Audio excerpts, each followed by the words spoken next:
श्रीमद् भागवतम स्कंद संख्या 10 अध्याय संख्या 67 और श्लोक संख्या 3। पीछे बताइएगा। सख्यो सह अपचितम पूर्वना वानरः राष्ट्र विप्लवम पुर राम आकरान घोषान अधहत वहन उत्सृजन सुख सह अपचित्तम कुर्वना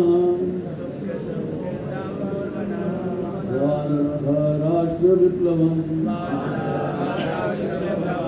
पुरग्राम आकरान घोषान अधहत वहन उत्सृजन।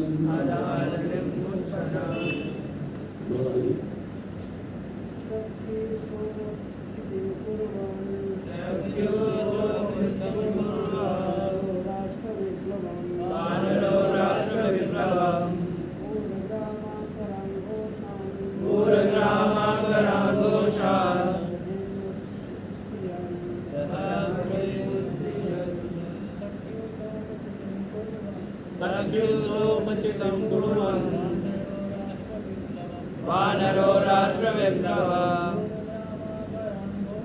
पूर्वग्रामाकरान् घोषान्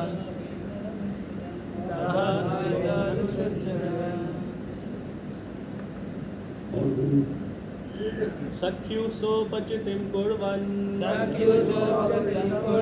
वानरो राष्ट्रविप्लवम् पुरग्रामाकरान् घोषान् वह्निमुत्सृजन्।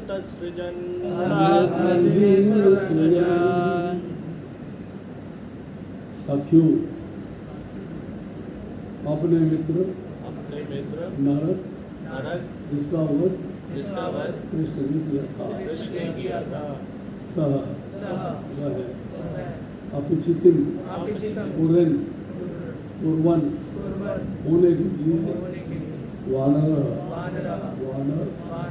राष्ट्र राज्य का विप्लवम पुर नगर ग्राम गांव आकरान तथा खानों को घोषान ग्वालों के समुदायों बस्तियों को अधर जला डाला वहन आग उत्सर्जन फैलाकर। धन्यवाद करता हूँ। मेरे पीछे दोहराइए। अपने मित्र नरक की मृत्यु का बदला लेने के लिए विविध वानर ने नगरों गांवों खानों तथा ग्वालों की बस्तियों में आग लगाकर और उन्हें जलाकर पृथ्वी को तहस कर दिया।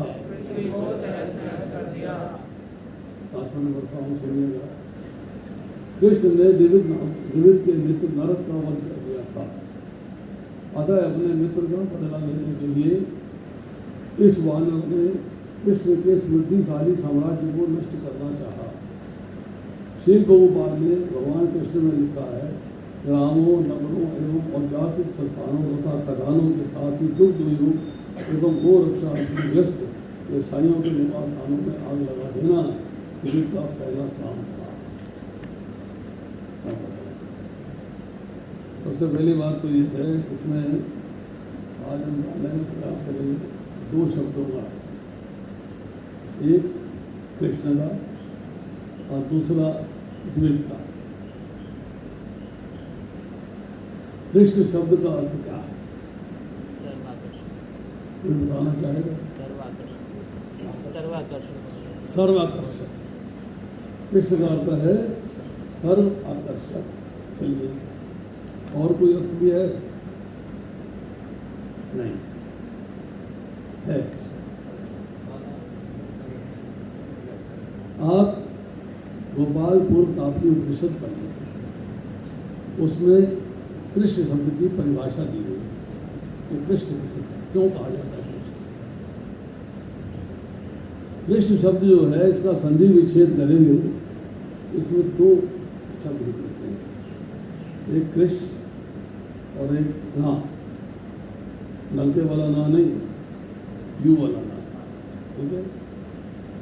एक है कृष्ण, दूसरा है ना। ये उपनिषद की व्याख्या है। कृष्ण का अर्थ यह है कि समस्त संसार की समस्त पूर्ण सत्ता के स्वामी, सब कुछ उनसे उद्भूत होता है, वही प्रकट करते हैं, वही पालन पोषण करते हैं, वही संहार करते हैं। मतलब संसार की संपूर्ण सत्ता ये स्वामी भगवान कृष्ण कहलाते हैं। नाग अर्थ क्या है? नाग अर्थ यह है कि वो सबको आनंद देने वाले हैं। तो कृष्ण कौन हुए? संसार की संपूर्ण सत्ता के स्वामी होते हुए भी अहंकार नहीं आया। भगवद गीता में कहते हैं अहम सर्वस्व प्रभु, सब कुछ मुझसे ही उद्भूत होता है, अहंकार नहीं आया। हमें जरा सत्ता मिल जाए अहंकार आ जाता है, अरे मैं प्रेसिडेंट हो गया, मैं चेयरमैन हो गया, मैं ये हो गया, मैं वो हो गया, मैं फूल जाते हैं। संसार की संपूर्ण सत्ता के स्वामी हैं और सबको आनंद देने वाले हैं, वो कृष्ण कहलाते हैं। फिर कृष्ण के बारे में आया कि उनके गुण हैं, 6 ऐश्वर्य हैं, उसके बारे में भगवान क्यों प्रकट होते हैं, कैसे अप्रकट होते हैं, वो सब आगे कथाएं हैं, सब चीज़ें हैं। परंतु कृष्ण का अर्थ हमने बताया आपको। एक अर्थ है सर्व आकर्षक और दूसरा अर्थ ये है कि संसार की संपूर्ण सत्ता के स्वामी होते हुए भी वो सबको आनंद देने वाले हैं। अब दूसरा है कि विविध वानर कौन है? विविध वानर कौन है? जब हम रामायण पढ़ते हैं, आप वाल्मीकि रामायण पढ़िए, उसमें एक उल्लेख है और वही उल्लेख चैतन्य चरितामृत में भी आता है, वही उल्लेख भागवतम में भी आता है।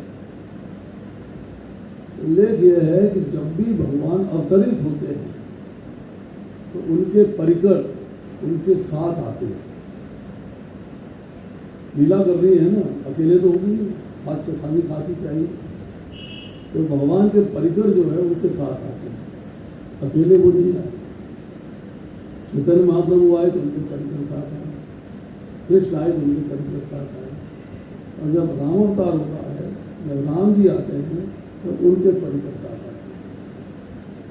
तो ब्रह्मा जी ने आदेश दिया है अलग अलग देवताओं को कि आप जो है इस वक्त राम जी जो है वन में भटक रहे हैं, रावण का वध होना है, तो वध के लिए आपको हेल्प चाहिए।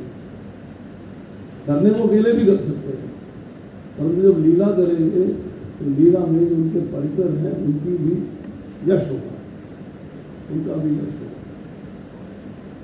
तो पवन पुत्र को बोला हनुमान जी पवन देवता से, उन्होंने कहा कि वानरों से, ऋषियों से, सबसे जो है सहयोग करके संतान पैदा करें, देवताओं से कहा गया।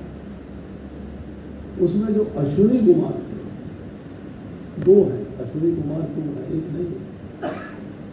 उन दोनों का जब किसी वानरी के साथ संबंध बनता है तो 2 पुत्रों की प्राप्ति होती है, एक है मैन और दूसरे हैं देव। 2 पुत्रों की प्राप्ति होती है। अभी तो रामावतार की बात है, त्रेता युग की बात है, अब आ गया है क्या द्वापर, छोटा सा है। त्रेता युग की लंबाई कितनी है? 12,96,000 साल। और द्वापर की कितनी है? 8,64,000 साल।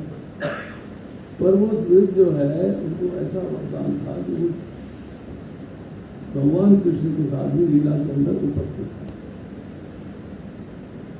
अब इतना समय बीत गया, उस समय के अंदर उसकी जो स्वभाव था वो चेंज हो गया, मन परिवर्तित हो गया।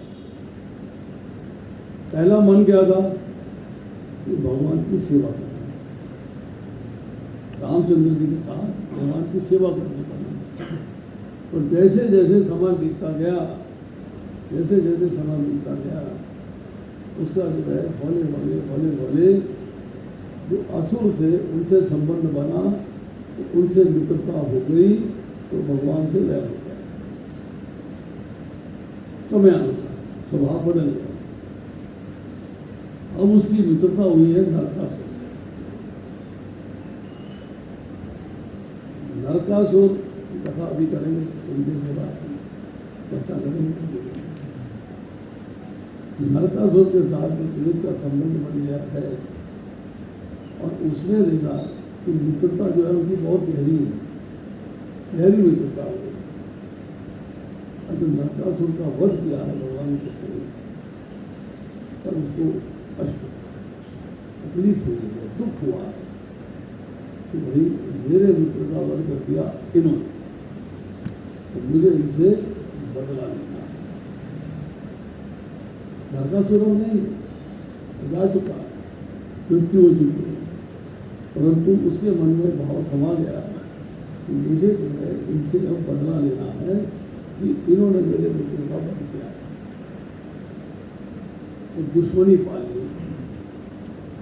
अब उस दुश्मनी में उसने पहला काम क्या किया? डिस्ट्रक्शन मतलब जो भगवान कृष्ण का साम्राज्य था उसके अंदर जाके डिस्ट्रक्शन करना। जैसे आजकल हो रहा है, डिस्ट्रक्शन चल रही है, कोई ना कोई हड़ताल, कोई ना कोई चीज जला देते हैं, खराब कर देते हैं। तो उसने जो है डिस्ट्रक्शन किया। तो भगवान कृष्ण का जो साम्राज्य है समृद्धिशाली है, बहुत समृद्धि है उसके अंदर। बड़ी बड़ी डालिकाएँ हैं, बड़ी बड़ी नीतियाँ हैं, बड़े बड़े रास्ते हैं, और वो चाहता है कि इनका मैं डिस्ट्रक्शन कर दूँ, समाप्त कर दूँ। उन्हें तो कृष्ण को थोड़ी सी टेंशन और परेशानी होती है। तो वृद्ध जो है उसका गुरिल्ला का रूप है, वो जो है भगवान कृष्ण के निवास स्थानों में आग लगा देना उसका पहला काम था। अब आती है बात, समय अभी हुए हैं 8:20, पट हमने कर लिया है, अनुवाद हमने पढ़ लिया।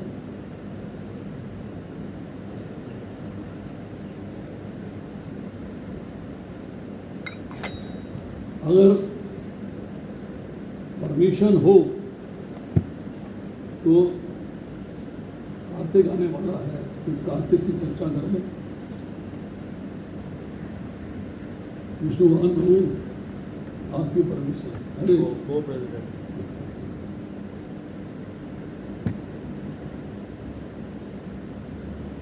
7 तारीख से आरंभ होगा,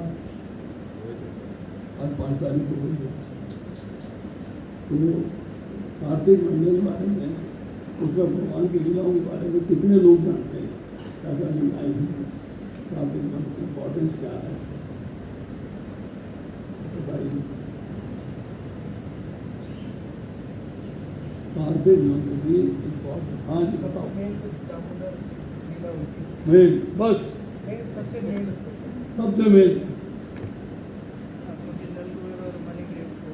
भगवान ने मुक्त किया। नलकुबेर और मणिग्रीव को भगवान ने मुक्त किया था उनके श्राप से, जो नारद मुनि ने उद्धार कर दिया। और अरे 1 महीना है कार्तिक मास, 1 महीना, 1 दिन नहीं, 1 घंटा नहीं, आधा घंटा नहीं, 15 मिनट नहीं, पूरा महीना है। तो उस पूरे महीने को इतनी इम्पोर्टेंस दी गई है, उसमें लीलाएं तो होनी चाहिए ना। चातुर्मास्य का चौथा महीना है, पूर्णिमा को आरंभ होगा और फिर पूर्णिमा को ही समाप्त होगा। इसको भक्तों ने, ऋषियों ने दामोदर नाथ के नाम से भी पुकारा, दामोदर मास है। कार्तिक महीने के जो आखिरी 5 दिन हैं, एकादशी से लेकर पूर्णिमा तक, उसको कहते हैं अभिषा। अभिषा उसका दूसरा नाम है भीष्म पंचक। भीष्म पंचक क्या है, उसे भीष्म पंचक क्यों कहा जाता है, इसकी भी चर्चा करें। कार्तिक के महीने में जो रिकमेंडेशन है शास्त्रों की, वो है कि प्रसाद दिन में केवल एक बार दोपहर में करना चाहिए। No breakfast, no dinner. कितने लोग करते हैं?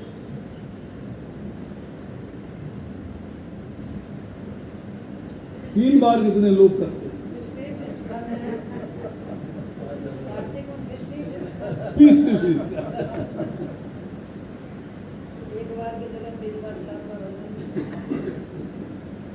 चलिए,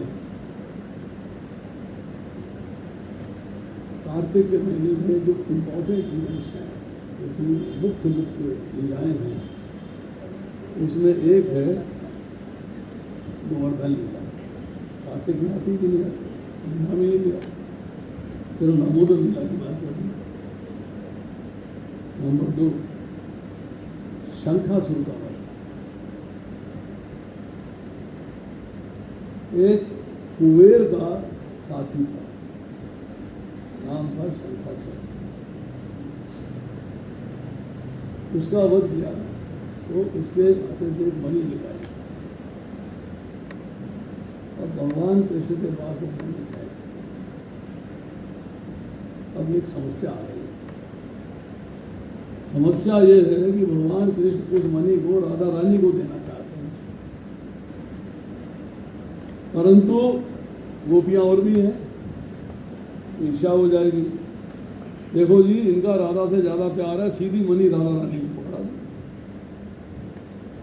मणि डाली और राधा रानी को पकड़ा दी। मामला गड़बड़ है। उन्होंने कहा अच्छा ऐसा है कि मैं इसे गोपियों को भी नहीं देता, राधा रानी को भी नहीं देता, मैं इसको जो है अपने मित्र मधु मंगल को देता हूँ, वाया बलराम से। उन्होंने बलराम जी को दे दिया, बलराम जी ने मधु मंगल को दे दिया।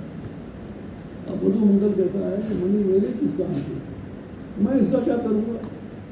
तो मधु मंगल ने वो मणि राधा रानी को दे दिया। तो जो डेस्टिनेशन था, जहाँ पहुँचनी चाहिए थी, वहाँ पहुँची, तो जरा घूम के पहुँचे, सीधे रास्ते से नहीं। उसके बाद अरिष्टासुर का वध हुआ। क्या लीला है अरिष्टासुर की?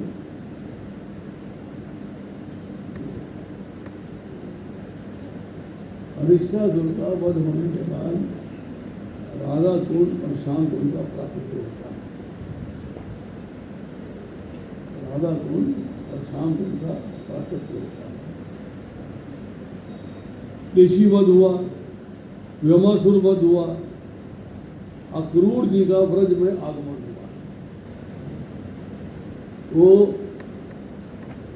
भगवान कृष्ण को और बलराम जी को ले आए हैं मथुरा, तो कंस का वध हुआ। इस दौरान में बलराम जी ने वध किया है ब्रह्मासुर का। अब आती है दामोदर लीला, फिर आती है दीपावली। दीपावली आती कि नहीं आती? कार्तिक में आती कि नहीं आती? कार्तिक में आती। फिर इसी कार्तिक के महीने में भगवान ने नारद जी को वर दिया। वर क्या दिया है कि कार्तिक के मास में जो मेरी कथा सुनेगा, मेरी लीलाओं का वर्णन सुनेगा, उसको कृष्ण प्रेम की प्राप्ति हो जाएगी, भगवान से प्रेम करने के बाद। फिर आती है गोपाष्टमी, गोप अष्टमी। ये लीलाओं के बारे में एक एक लाइन, दो दो लाइन जानना चाहिए। डिटेल्स तो कृष्णा बुक पढ़ेंगे तो पता लग ही जाएगा सारा कुछ। वो तो एक चैप्टर एक बार में खत्म नहीं होता है, खत्म नहीं होता, पर दो दो लाइनें इनके बारे में जानने का प्रयास करेंगे। इसके बाद आता है भीष्म पंचक। फिर हमें जानना चाहिए कि दीपावली के 5 दिन कौन से होते हैं। दीपावली के 5 दिन कौन से होते हैं, तो चलिए आरंभ करते हैं थोड़ा थोड़ा।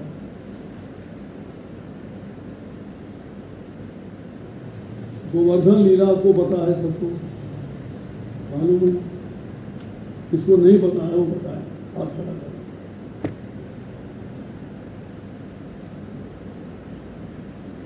गोवर्धन जी को उठाया है, उन्होंने अपने पिता से कहा है कि आप इंद्र की पूजा ना करिएगा, गोवर्धन जी की पूजा करिएगा, इनसे हमें सब कुछ मिलता है। बड़ी मुश्किल से पिता माने, उन्होंने कहा ठीक है भाई, इंद्र की पूजा नहीं करेंगे तो इंद्र नाराज हो गया। आजकल ना बादल फट रहे हैं, देखे तो नहीं, टीवी में देखे नहीं, बादल फटना क्या होता है?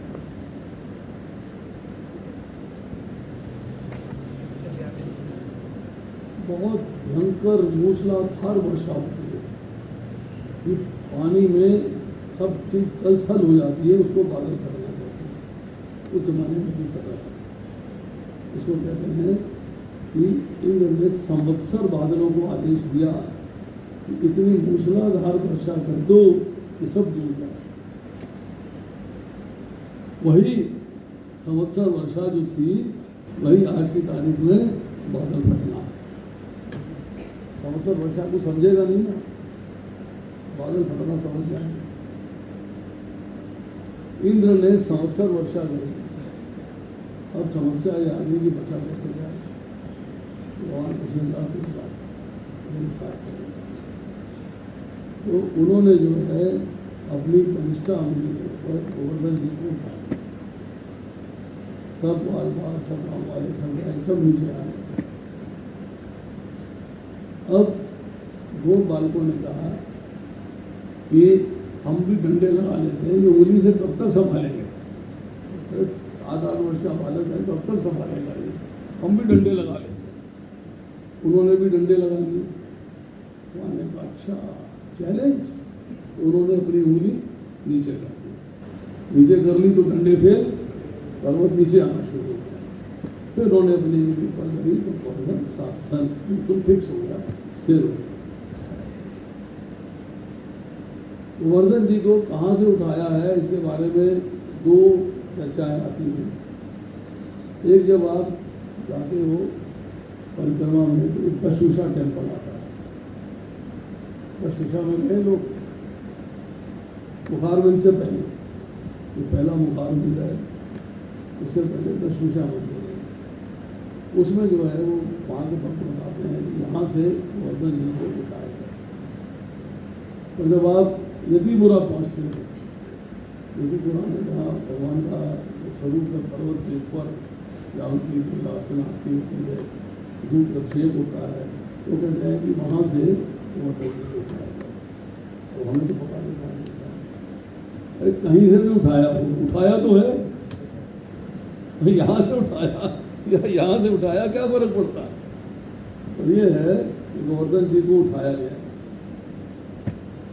गोवर्धन पूजा होती है, गोवर्धन जी के ऊपर भगवान कृष्ण विराजमान है, गोपाल जी के।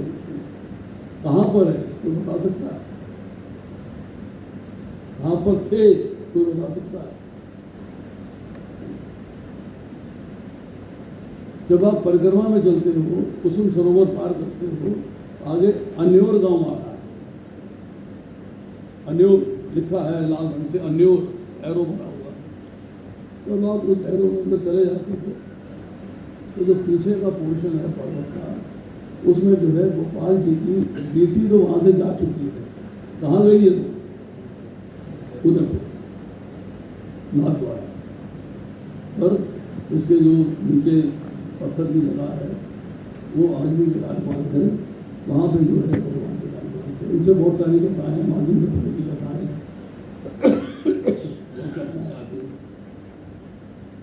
पर गोवर्धन लीला भगवान ने कार्तिक के महीने में की।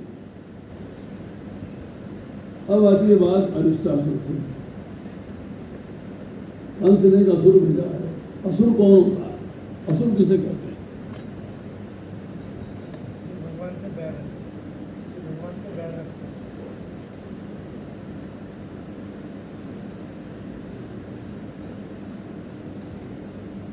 भगवान से बैर रखना उसका गुण है। असुर हो कौन? होता कौन है? उसकी परिभाषा क्या है? भगवान के सुर से सुर ना मिलाए।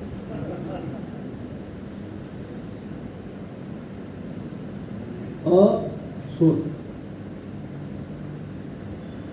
असुर का मतलब है जिसमें दैवी गुण नहीं है वह असुर कहलाता है। दैवी गुण की परिभाषा भगवद्गीता के 16वें अध्याय के पहला, दूसरा और तीसरे श्लोक में दी गई है। पहले से दूसरी परिभाषा है और असुरा। असु, असु का शब्द का अर्थ होता है जो कुछ भी करके अपने प्राणों का पोषण करता है, अपनी एंजॉयमेंट के लिए कार्य करता है। आई मस्ट एंजॉय, दूसरे का नुकसान होता हो, हत्या होती हो, मरना हो, पीटना हो, कूटना हो, जो मर्जी करना हो, मेरे को एंजॉयमेंट मिलना चाहिए। असुरों ने यही किया, लिहाज किया किसी का। जीवित क्या कर रहा है? वो दैवी गुण लेके आया था, असुर बन गया, नष्ट कर रहा सारी चीज़ों को। तो अपनी एंजॉयमेंट के लिए, अपनी एंजॉयमेंट की फुलफिलमेंट के लिए वो कुछ भी करने को तैयार है जिससे दूसरे का कोई भी नुकसान होता हो, कोई भी कष्ट होता हो, कोई भी कुछ होता हो, उसको खुद बनवा देगा, वो असुर कहलाता है। अब कंस ने असुर को भेजा है, उसने बैल का रूप धारण किया है। बहुत लंबी कथा है, उसकी चर्चा ना करके छोटे में करेंगे, 2 मिनट में करेंगे। उसका वध भगवान कृष्ण ने कर दिया। राधा रानी और गोपियाँ नाराज होती हैं। वो कहती हैं कि आपने गोवंश के एक मेंबर को मारा, तो हम आपका संग नहीं करेंगे। क्या भगवान कृष्ण कहते हैं, अच्छा मैं तो संग करना चाहता हूँ, बताओ कैसे करोगे? बोले हम संग करेंगे अगर आप संसार भर की नदियों का पानी लाके उसमें स्नान करें, तो तब हम आपका संग करेंगे। तो ठीक है। वहाँ ने अपनी एड़ी दबाई, एक कुंड की रचना हो गई। वहाँ ने संसार भर की नदियों को आह्वान किया, साकार रूप करके अपने घड़े में पानी लेके आ गई और उस कुंड में डाल दिया। वो कहलाया शाम को, तो शाम को भी कहते हैं और कृष्ण को भी कहते हैं। भगवान नहा लिया, स्नान हो गया। स्नान करने के बाद राधा रानी ने कहा अब ठीक है, अब हम तुम्हारे संग करेंगे। भगवान कहते हैं मैं नहीं करूँगा, तुम करने को कह रही हो पर मैं तुमसे संग नहीं करूँगा। अब राधा रानी कहती है हमसे संग नहीं करूँगा, क्या करूँगा? लेकिन तुमसे संग इसलिए नहीं करूँगा कि तुमने एक असुर का साथ दिया है, तुमने असुर का साथ दिया है, मेरा साथ नहीं दिया, इसलिए तुम्हारा संग नहीं करूँगा। अब उन्हें फिर मैं क्या करूँ? तुम भी जो है नदियों का पानी लाओ, उसमें स्नान करो। अब राधा रानी फंस गई, मिला नदियों का पानी में कहाँ से लाऊंगी? प्लान किया, अपना कंगन तोड़ा और कंगन से जमीन खोदनी शुरू कर। गोपियाँ भी आ गई, सबने अपने कंगन तोड़े और जमीन की खुदाई शुरू कर दी। तो एक छोटा सा कुंड बन गया, उसका नाम रखा गया कांगना कुंड। कंगना कुंड कंगन से बना था, कंगना कुंड हो गया। फिर बड़ा होता होता होता होता वो राधा कुंड के साइज का परिवर्तन आ गया। अब उसमें पानी डालना, पानी कहाँ से आएगा? राधा जी कहती हैं कि मुखार बिंद पे सारी नदियों का जल है, वहाँ से हम एक लाइन बनाते हैं, घड़ा से घड़ा ट्रांसफ़र करते जाएंगे, वहाँ बढ़ती जाएगी, ट्रांसफ़र होते होते होते होते हम जो है इस कुंड में जल जाते हैं। तो नदियाँ जो हैं साकार रूप धन के उपस्थित हो गई। कहने लगी आपका झगड़ा तो कृष्ण से है ना, हमसे तो नहीं है ना। झगड़ा हमसे हो तो करिए बात, हमसे तो नहीं है, तो हम अपना जल डाल देती हैं। अब वो प्रार्थना करने लगी। जब प्रार्थना कर रही है तो राधा जी का मन किया अच्छा मैं जब डाल दूं, जल डल गया, राधा कुंड तैयार हो गया, कंगना कुंड बीच में छुप गया। अब राधा जी को नहाना, रात्रि का समय है। कितने बजे स्नान करते हैं राधा कुंड में? 12 बजे। रात्रि के 12 बजे भगवान कृष्ण ने आओ नहीं देखा तो छलांग लगा दी, राधा जी से पहले छलांग लगा दी, स्नान कर लिया। अब ये राधा कुंड और श्याम कुंड एक्चुअल में कहाँ है? एक्चुअल में, असलियत में कहाँ है?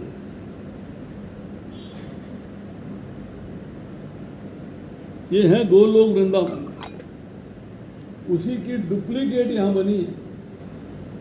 राधा जी ने कहा था मैं पृथ्वी पर तब जाऊंगी जब मेरी 3 शर्तें पूरी करूँगी। नंबर 1 ब्रज, नंबर 2 यमुना नदी, नंबर 3 गोवर्धन पर्वत।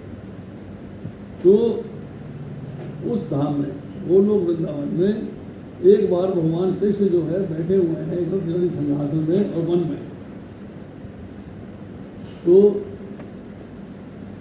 राधे राधे राधे राधे राधे राधे पुकारते हुए भगवान कृष्ण के अंदर ऐसी डेवलपमेंट हुई कि वो रस की तरह बह गए और राधा जी के रूप में आ गए और कृष्ण कृष्ण कृष्ण कृष्ण पुकार रहे हैं। कृष्ण स्वयं कृष्ण कृष्ण पुकार रहे हैं। राधा जी की गोपियाँ जो थी, सहेलियाँ थी, उन्होंने जाके बोला भी ऐसे ऐसे वहाँ कृष्ण की लीला चल रही है, वो बह गए, उसके बाद में तुम्हारा रूप धारण कर लिया है, वहाँ पे वो कृष्ण कृष्ण पुकारे जा रहे हैं। राधा जी तो कृष्ण पुकारे।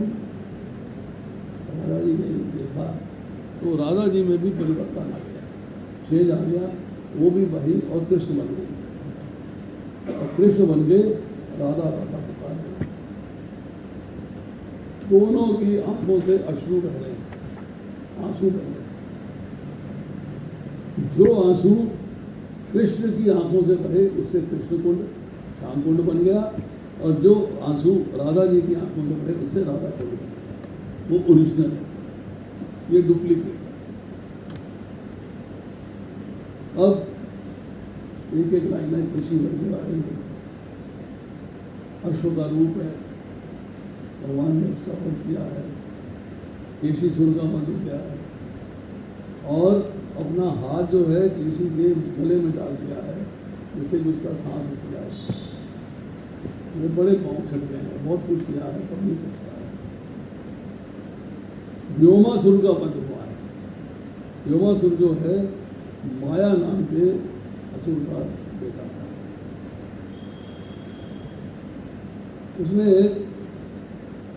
चोर सिपाही का खेल खेले थे। चोर सिपाही के खेल में 2 पार्टियां बन गई, एक पार्टी चोर हो जाएगी, एक पार्टी सिपाही हो जाएगी और जो उसमें जीतेगा वो दूसरे को अपने कंधे पे बिठा के घुमाएगा। और इसके अंदर जो है अपना चोर सिपाही के अंदर एक तरफ बलराम जी थे, एक तरफ कृष्ण थे। उसने कहा अभी क्या किया जाए, मैं चोर बन जाता। अल्टीमेटली उसने जो है भगवान कृष्ण ने समझ लिया कि कौन है, किस लिए आया है। उन्होंने कहा ठीक है, कोई बात नहीं। लीला हुई है, उन्होंने अपने आप को हराया हुआ दिखाया है और हारने के बाद जो है उसकी कंधे में रखे हैं और उसके बाद उसका वध करते हैं।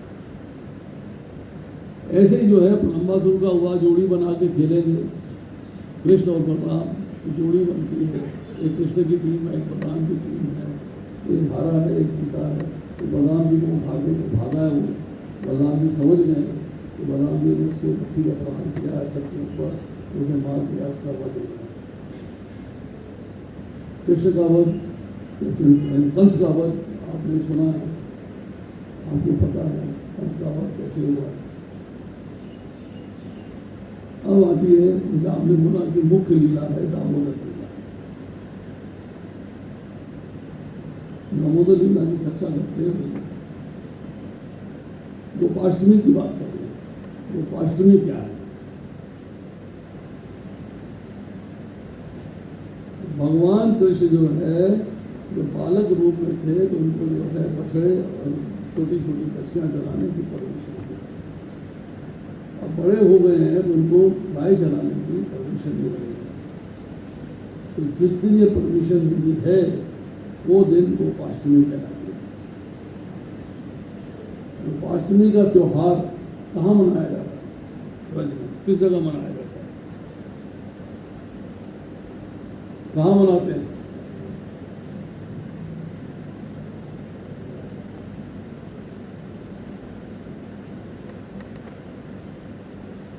नंदग्राम के सामने एक जगह है, यहाँ की रूप गोस्वामी भजन किया है। उसको क्या बोलते हैं? क्या नाम है उसका? तेल का। तेल क्या होता है? पुकारना। कितनी बार पुकारते थे? 3 बार। पहली पुकार में मित्रों को बुलाते थे, दोपहर का भोजन प्राप्त करते थे, साथ में दोपहर के भोजन के लिए पहली आवाज। फिर दूसरी आवाज लगाते थे गोपियों के लिए, माखन ले आओ, 2 आवाज लगाते थे। और तीसरी आवाज लगाते थे गोपियों और गैया के लिए, अब वापस चलने को जाओ, अब वापस चलना। 3 आवाज लगाते थे। भजन कुटीर है रूप गोस्वामी। कभी आपने उस भजन कुटीर में खीर खाई है? प्रभु जी हंस रहे हैं। मैंने ऐसी स्वादिष्ट खीर और कहीं नहीं खाई। जितनी स्वादिष्ट खीर मुझे मिली है वहां पर कहीं नहीं। एक जगह और मिली थी बस, वो जगह थी नंदीग्राम, अयोध्या के पास, जहाँ भरत जी और हनुमान जी की गले मिलते हुए बेटी बनी हुई है मंदिर में। रूप गोस्वामी को एक दिन संदेश मिलता है कि उनके बड़े भाई सनातन गोस्वामी उनसे मिलने के लिए आए। तो कहते अच्छा, तो मेरे पास तो कुछ है नहीं, मैं उनकी सेवा कैसे करूँगा? सेवा कैसे करूँगा? मैं परेशान, बड़ा भगवान से प्रार्थना करते हैं, वो क्या करूँ समझ में नहीं आ रहा। बड़े भाई हैं, सेवा तो करनी पड़ेगी, और मैं तो भिक्षा मांग के गुजारा करता हूँ, मेरे पास तो सामग्री पड़ती है, तो सेवा कैसे करूँगा? तो क्या देखते हैं कि 14 वर्षीय कुमारी आती है, वो उनको दूध दे जाती है, चावल दे जाती है, चीनी दे, उनको गुड़ दे जाती है। तो चीनी नहीं होती थी, चीनी की मिलें तो बनी है, मतलब गुड़ दे जाती है। आप खीर बनाइए। उन्होंने खीर बनाई।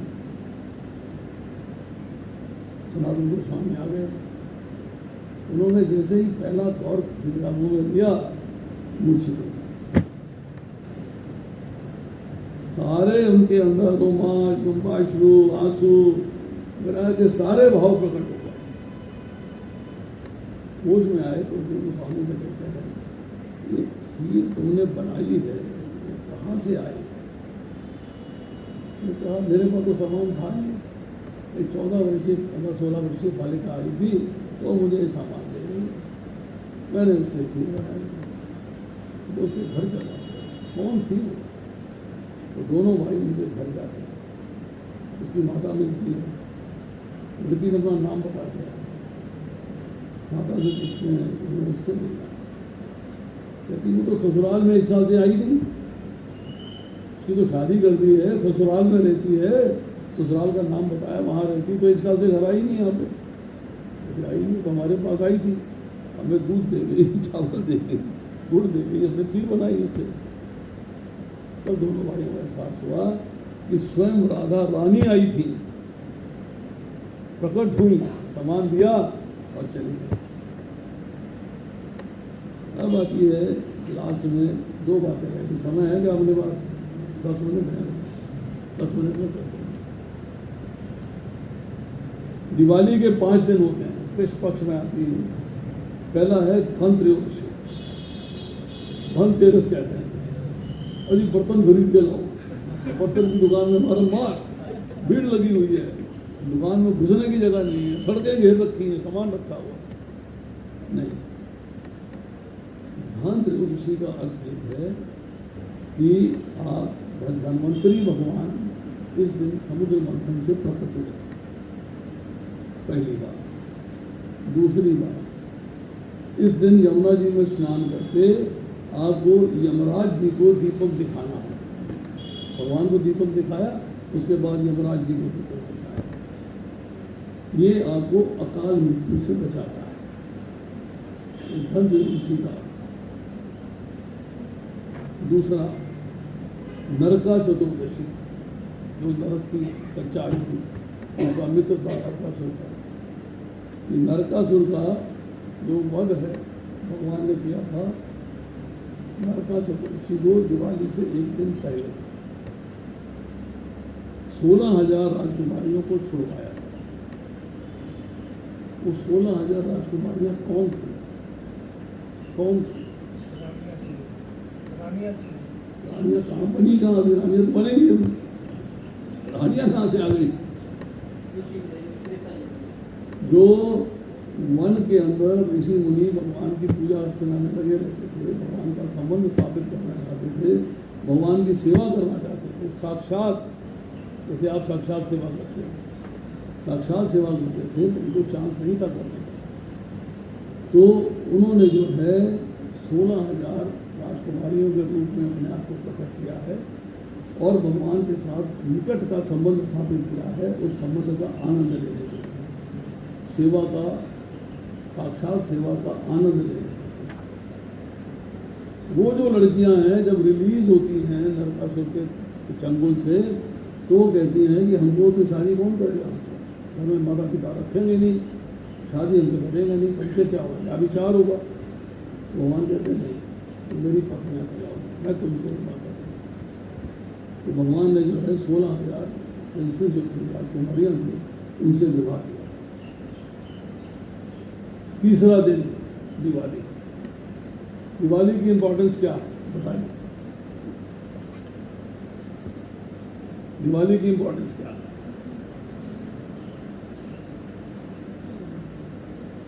दीपावली क्यों मनाई जाती है? एक भगवान राम अयोध्या पहुंचे जो एक दामोदर पूजा। दिवाली के दिन बलि महाराज ने हार स्वीकार करी थी भगवान वामनदेव से, और दिवाली का दिन। दिवाली के दिन भगवान राम जो है अयोध्या में लौट के आए थे रावण का वध करने के लिए। दिवाली के दिन जो खेती करने वालों के लिए, जो किसान हैं, उनके लिए हार्वेस्ट होती है, मतलब फसल काटी जाती है, उसका वो हार्वेस्ट फेस्टिवल सेलिब्रेट करते हैं। और नई बुआई होती है। दिवाली के दिन राजा पृथु ने पृथ्वी का दोहन किया था, पृथ्वी का दोहन किया था। नरकासुर की वध हुआ है, उसके बाद दिवाली के दिन जो है लैंप जलाए जाते हैं, दीपमाला होती है नरकासुर के वध के उपलक्ष्य में। और दिवाली के दिन जो है पांडव वन से वापस आए। अब आप दीपावली सेलिब्रेट करते हैं। हमें दामोदर लीला है, दामोदर लीला की बात हम करनी चाहिए, लंबी चौड़ी बात है, ये सबने की है, सबको पता है। एक ही बात समझ में आई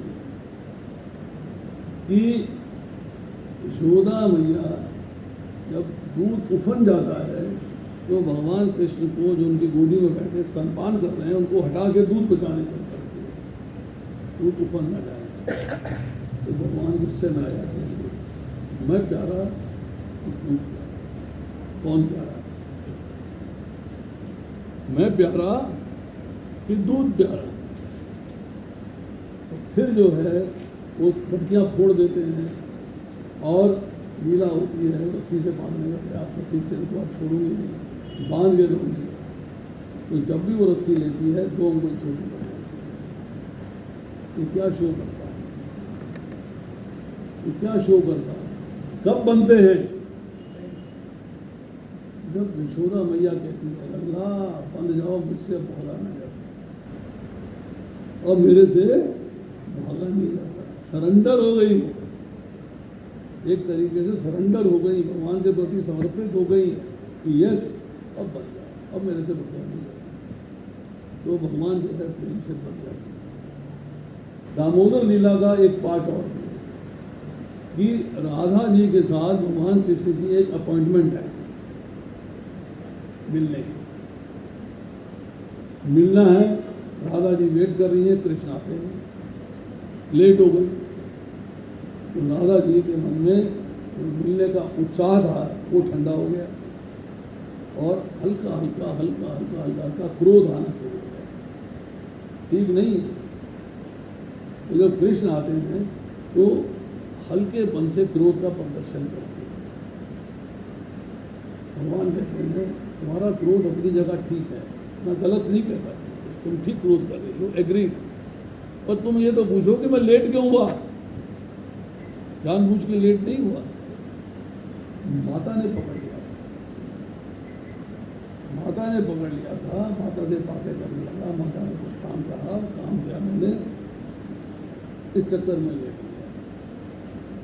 तो राधा रानी कहते हैं मैं माता से बड़ी तो हूँ, माता पहले मैं बाद में, प्रथम अधिकार माता का है, द्वितीय अधिकार मेरा। तो भगवान जो है फिर उसके प्रेम में बंध जाते हैं और वो उनको बांध लेती है। ये भी जो है दामोदर लीला का पार्ट है। चौथे दिन में गोवर्धन पूजा होती है। गोवर्धन जी की बात हमने आपको बता दी। गोवर्धन जी की उत्पत्ति कैसे हुई है, कहाँ से आए वो, कहाँ से आए, कैसे आए यहाँ पर?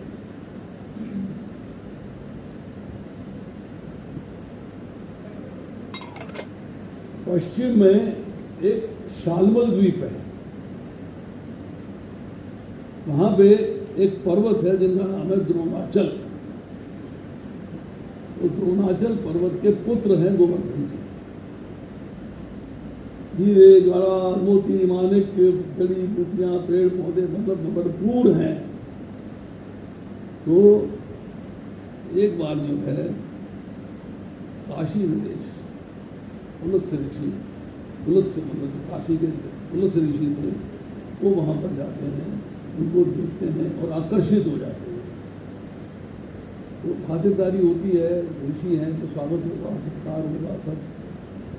तो उनसे कहते हैं कि आप जो है मेरे को ये गोवर्धन जी दे दीजिए। ये मेरा पुत्र है, मैं कैसे दे दूँ आपको, मैं पुत्र के बिना नहीं रह सकता, मेरे को पुत्र के बिना नहीं रहना है, मैं कैसे दे सकता हूँ आपको। कहते हैं कि मैं जो है इसके ऊपर बैठ के तपस्या करना चाहता हूँ, तो मेरे को तो ये चाहिए। अब द्रोणाचल जो है वो फंस जाते हैं, दें तो पुत्र से वियोग होता है, नहीं देते हैं तो ऋषि पुलत्स्य नाराज होते हैं, शाप देते हैं। पुत्र से कहते हैं पुत्र तुम इनके साथ चले जाओ। पुत्र कहता है मेरी हाइट जो है आकाश को छूती है, कितने योजन लंबा, कितने योजन चौड़ा, कितने योजन ऊंचा, मैं कैसे चला जाऊंगा इनके साथ, मुझे लेके कैसे जाएंगे ये, how is this possible, possible नहीं है। तो पुलत्स्य ऋषि कहते हैं पॉसिबल है, मेरे में योग बल है, योग शक्ति है, मैं इस योग शक्ति से तुम्हें अपनी हथेली में विराजमान करूँगा, ले चलो। एनीवे पिता पुत्र का वियोग हो गया, वो उनके हाथ में विराजमान हो गए और चलने को तैयार हो गए। उन्होंने कहा एक मेरी शर्त है। गोवर्धन जी कहते हैं मैंने आपकी बात मान ली और मेरी एक शर्त है। बोले क्या शर्त है? कि आप कहीं रेस्ट नहीं करोगे, मुझे कहीं रखोगे नहीं, जहाँ रख दोगे वहाँ से आगे नहीं जाऊँगा। क्या बड़ी बात है, मैं तो सीधा यहाँ से काशी रुकूंगा जाके, रखने का मतलब ही नहीं है, मैं क्यों रखूँ तुम्हें? चल दिए। अब गोवर्धन जी देखते हैं कि ब्रज आ गया है, यहाँ तो कृष्ण की लीलाएं होनी है, राधा कृष्ण की लीलाएं होनी है, और मैंने पार्टिसिपेट करना, मैं आगे चला जाऊंगा तो करूँगा क्या? मैं यही रह जाता हूँ। कैसे रहे? वायदा किया हुआ काशी जाने का, तो उन्होंने अपना वजन बढ़ाना शुरू कर दिया। वजन बढ़ाना शुरू कर दिया, साइज बढ़ा, वजन बढ़ा, तो तुलसी ऋषि थक गए। कहते अच्छा कोई बात नहीं, मैं रखता हूँ। रखा और लघु शंका को चले गए, स्नान किया, नहा धो के आए और कहते चलिए प्रभु चलें। तो कहाँ चले? बोले काशी। बोले वायदा याद है, प्रण जो आपने किया था, प्रॉमिस, क्या किया था कि आप मुझे रख देंगे तो मैं आगे नहीं जाऊँगा। अच्छा, तो गोवर्धन जी ने। दूसरा है कि इसमें कथा और भी है, 2 लाइन की कथा वो है कि जब हनुमान जी जो है पर्वत लेके आ रहे थे, तो उन्होंने एक बार गोवर्धन पर्वत को भी लाए। वो संजीवनी बूटी अलग थी, और जब वो पुल बना रहे थे तब की बात अलग है। तो गोवर्धन पर्वत को लेके आए, जब वो रास्ते में पहुंचे, उन्होंने गोवर्धन पर्वत को रख दिया, तो उनको ये संदेश मिला कि पुल बन चुका है, अब इस पर्वत की आवश्यकता नहीं। तो गोवर्धन जी वहीं टिके। पुलत्स्य ऋषि ने गोवर्धन जी को श्राप दिया कि तुमने मुझसे धोखा किया है, तुम प्रतिदिन एक तिल की मोटाई के बराबर कम होते चले जाओगे। तो जो आकाश में छूने वाले पर्वत थे, अब वो हमको दिखाई दे जाते हैं, लो लगेंगे। 5वां दिन है भाई दूज। भाई दूज का अर्थ क्या है? भाई को टीका लाओ और गिफ्ट लाओ, लाओ पैसा लाओ, सामान लाओ, मिठाई लाओ, गिफ्ट लाओ। नहीं, भाई दूज जो है गोवर्धन पूजा से एक दिन बाद आती है। यमराज जी ने यमुना जी के यहाँ विजिट किया, उनके यहाँ गए, और यमुना जी ने उनको भगवान का प्रसाद खिलाया है।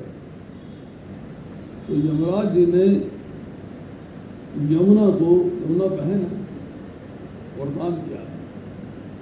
क्या वरदान दिया है? कि अगर कोई भाई यमुना जी में स्नान करके भाई दूज के दिन अपनी बहन के घर जाता है और बहन का आशीर्वाद लेता है और भगवान का भोग लगा प्रसाद खाता है, तो वो मोक्ष को प्राप्त होता है। ये वरदान दिया है। अब 2 मिनट और देंगे, 2 मिनट का टाइम। अब आती है बात भीष्म पंचक की, जिसे विष्णु पंचक भी कहते हैं। ये चतुर्मास्य के आखिरी 5 दिन है, एकादशी से लेकर पूर्णिमा तक। इसको पंचरात्रि का उपवास भी कहते हैं। तपस्या करनी चाहिए। कुछ लोग एक बार भोजन करते हैं, एक बार प्रसाद पाते हैं, कुछ लोग सिर्फ खिचड़ी पाते हैं, कुछ लोग खिचड़ी बिना नमक के पाते हैं। और मैंने ऐसे भी भक्त देखे हैं जो जमीन में गिरा के खिचड़ी को चाटते हैं, मतलब ये है जैसे गाय लेती है या बैल लेता है, इस तरह से खाते हैं। वो तपस्या करते हैं। कुछ लोग केवल फल लेते हैं, कुछ लोग केवल जल लेते हैं, नींबू पानी ले लिया, आचमन के लिए फल ले लिए, एक बार ले लिए, बस दैट्स ऑल, जला रहती है। तो पांडवों ने जब युद्ध समाप्त हो गया है, विजय प्राप्त कर दी है, तो उनका मन नहीं है राज्य करने का, मन नहीं है राज्य करने का।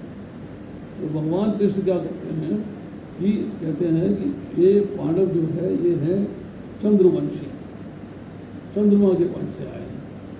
राम जी का परिवार जो है वो सूर्यवंशी है। तो चंद्रवंशी हैं, तो इनमें एक गुण है कि अपने पुरखों की बात मानते हैं।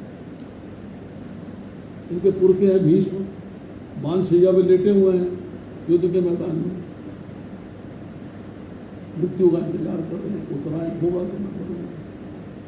तो इनको उनके पास ले जाते हैं, तो उनको ले जाते हैं, उनसे राज धर्म, मोक्ष धर्म, दान धर्म, स्त्री धर्म, परिवार धर्म, गृहस्थ आश्रम, बहुत सारे ज्ञान दिलवाते हैं।